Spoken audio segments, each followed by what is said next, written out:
Welcome viewers, you are with me Surbhi Unyal and I teach philosophy at Hansraj College, University of Delhi. We are doing a special lecture series under the symbolic expression, and in this series today we are discussing Cārvāka Philosophy. We have with us Ms. Manisha, who is going to interpret my lecture in sign language. So in the previous lecture we discussed that for Cārvāka, perception is the only means of knowledge or valid knowledge. And I left you with a question that how can we consider, or on what foundation can it be asserted that perception alone is a consistently reliable source of knowledge. So on what basis actually can we assert that perception is the only valid source of knowledge? As mentioned earlier, that this idea of perception being the only valid means of knowledge has been criticized by different schools in the Indian philosophy. So Sankhya school provides a significant critique of the Cārvāka perspective, questioning how one can, or how one who rejects inference can effectively ascertain another person's state of ignorance, doubt or error. Such mental states in others cannot be directly perceived. So we cannot directly know what's or perceive what's happening in other person's mind, since mental states are not directly perceivable. So they must be inferred from their behavior or from their speech. So how would then Cārvāka describe such kind of instances or questions? Turning to the Cārvāka critique of testimony, it is argued that testimony is considered reliable only under the presumption that the individuals providing the information are honest and trustworthy. However, Cārvāka raises a crucial question. How can one ascertain with certainty that someone is always honest and trustworthy? The Cārvāka contends that an individual who has been honest in the past may not remain to be so in the future. Therefore, how can we base our knowledge onto someone? Consequently, verbal testimony, according to Cārvāka, is deemed unreliable and not a valid source of knowledge. In the Cārvāka perspective, verbal knowledge itself is viewed as a form of assumption, as reliance on it is only deemed acceptance, or you can say deemed acceptable after it has been perceptually confirmed. So again, it has to have its basis in perception to be valid. So in terms of testimony, Cārvāka was particularly determined to challenge the credibility of Vedic testaments.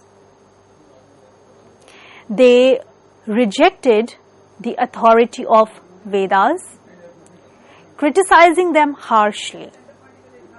So Cārvāka argued that Vedic statements suffer from three fundamental flaws. The first is untruth, second is self-contradiction, and the third is tautology. According to Cārvāka, the Ved advocated numerous sacrifices, primarily as a means of livelihood for the Brahmins. devoid of any inherent validity or truth. For instance, the Vedas recommend the Ashwamedh sacrifice for those who seek heaven. Yet, as Cārvāka points out, the existence of an afterlife remains unknown, making it impossible to verify whether anyone has ever attained heaven. So, this idea, you can see that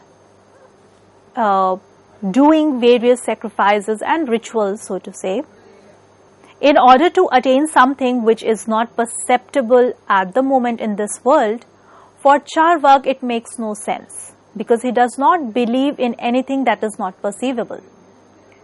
So, thinking about what will be after this life, or what or how, whether we are going to seek heaven or hell, that makes no sense for the Cārvākas. So, according to the Cārvāka, these statements are to be regarded as traditional hearsays and not a source of valid knowledge. The validity of a statement, according to Cārvāka, relies on the perceptibility of objects it refers to, since the subjects mentioned in the Ved are inherently imperceptible. So, the validity of these scriptures, which discuss extraordinary phenomena, is deemed impossible by the Cārvākas. So, the philosophy asserts that no statement can be considered intrinsically valid, which is swataha pramanya. So, none of the statements can be considered to be intrinsically valid for them.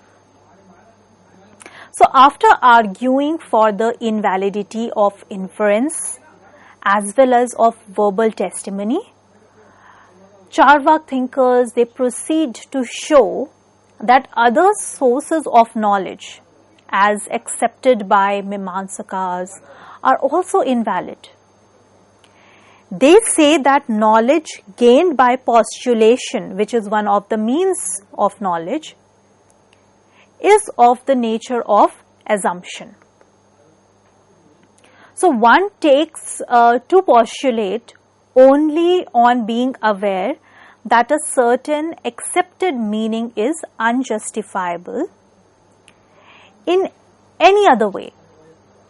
In such cases, even the knower himself is aware that his knowledge is a kind of assumption. So, it is of the form, I presume such a meaning. So, the knower himself knows that it is, an assumption. So, according to the Mimamsakas, when the sacrifices like Ashwamedh, etc. are performed, the kind of drishtas or merit is procured by a person who performs it. This merit is proved by postulation. In other words, though the sacrifice, which is an act, kriya, will be short-lived by the merit produced by it, that will last till one attains heaven. So, this type of knowledge is arrived by postulation. But can this be called valid? Asks the Cārvāka tradition. They say can be nothing more than traditional hearsay, which is nothing but an assumption. Now, coming to non-existence or abhav, which is yet another means of knowledge,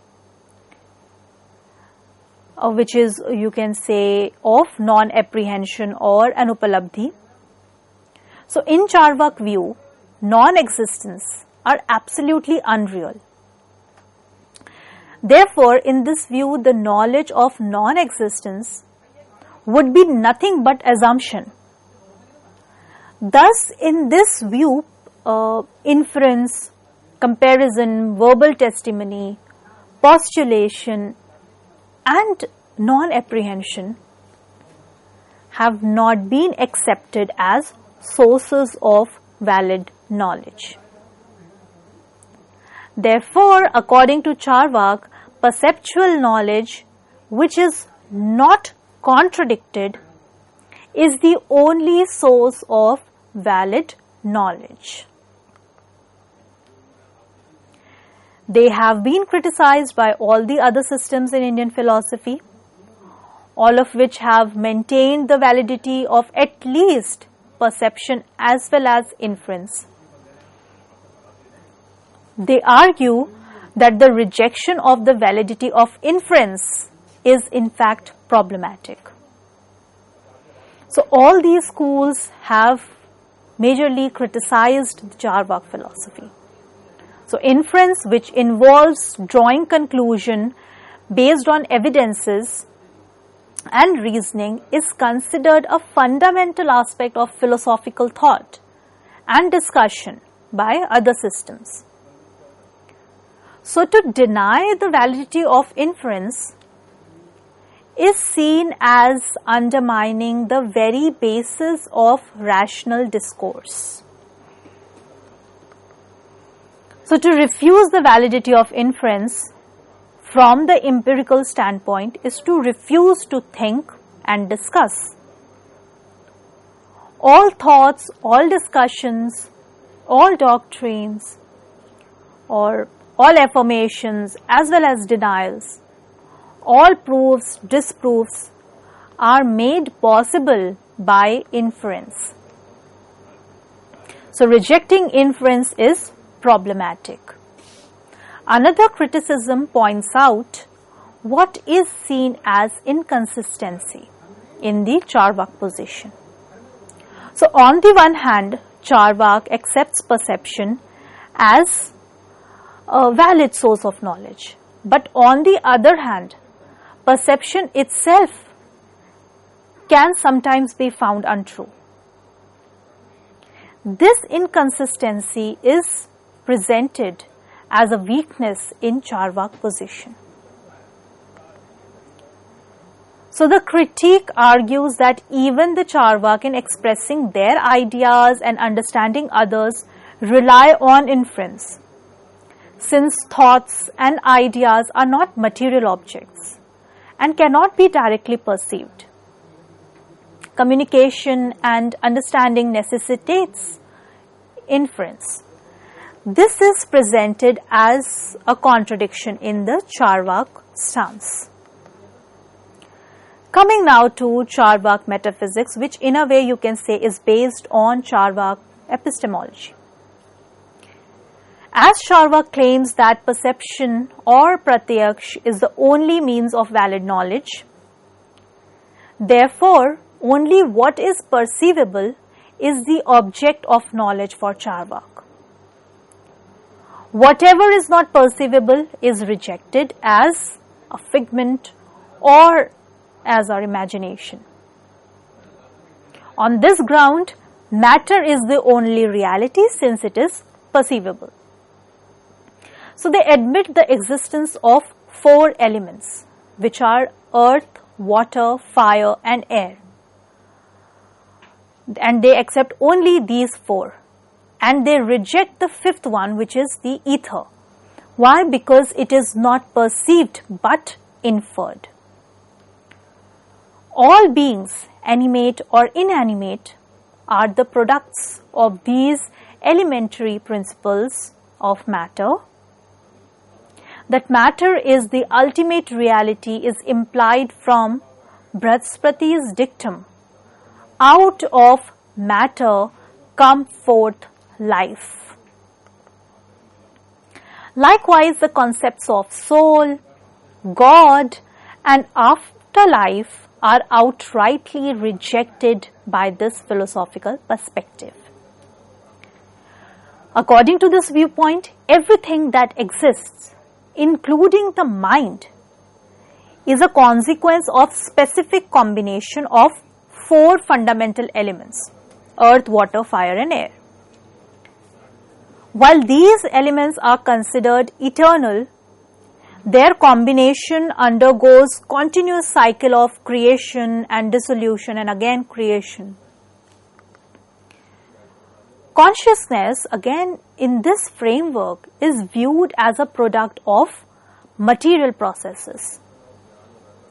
It emerges when the elements they combine in specific proportion and is consistently linked to the body, dissipating upon the disintegration of the body. So, even consciousness can be seen as a combination of these elements. So, drawing an analogy, just as the combination of betel, areca nut and the lime produces the red color, or fermented yeast gives wine its intoxicating quality, a particular amalgamation of the elemental components brings forth consciousness, an attribute not inherent in the elements individually but comes about when they are combined together. So, consciousness therefore is seen as an emergent and dialectical evolution, a phenomena that arises by a byproduct of matter. The philosophy posits that consciousness is akin to an epiphenomenon, manifesting itself in a living body when the 4 elements they combine in specific manner. So, we can say that how matter secretes mind as the liver secretes bile. So, the purported soul as described in the philosophy is identified simply as conscious living body. So, they contend that both common language usage and scriptures depict the self in terms of awareness, involving the pronoun I as doer, experiencer and observer. So, this I basically is the doer, the karta, the bhokta and the drishta. So, in instances of awareness containing I, Cārvāka argues that body itself is revealed as the entity performing, experiencing and observing. So, according to Cārvāka, the body characterized by attributes such as those implied in statements like, let us say, I am young or I am an adult, is identified as the Atman. So, the philosophy posits that there is no experiential evidence for the separate existence of body and the soul. For example, when one says, I am writing, the self is presented as the doer, and if one is writing within the confines of their house, the self is identified as being within the house, a state that Cārvāka attributes to the body. Similarly, in statements like, I see the moon while sitting inside my room, the I is acknowledged as the observer within the room, which according to Cārvāka is synonymous with the body. So, here Cārvāka philosophy stands in stark contrast to other Indian philosophical systems by rejecting the existence of the controlling deity or the guiding consciousness, where they reject the existence of God. Unlike many other schools of thought, in India that emphasize ethical principles and advocate for a way of life rooted in belief in an afterlife, Cārvāka dismisses the notion of afterlife death, where virtuous actions are rewarded and wrongdoing is punished. Instead, Cārvāka asserts that the purpose of human existence is the pursuit of sensual pleasure, which they consider to be the highest goal. And they do not believe in the existence of God as a creator. They also do not believe God being omniscient, omnipotent, and omnipresent. Coming to the ethics, for them, as mentioned, sensual pleasure as the summum bonum of life. Eat, drink, and be merry, for once the body is reduced to ashes, there is no hope of coming back here again. There is no other world. There is no soul surviving death. Religion is just a means of livelihood of the priests. So the ethics of Cārvāka is crude individual hedonism. And if we look at the Purusharths, which states 4 human values, dharma, artha, kam, moksha, for the Cārvāks, only kam or sensual pleasure is regarded as the end, and artha or wealth is regarded as the means to realize that end, while dharma and moksha are altogether rejected by them. So with this we come to an end of our lecture, and where we have discussed the metaphysics and epistemology of Cārvāka. So thank you viewers for staying with us and watching the lecture. Thank you so much.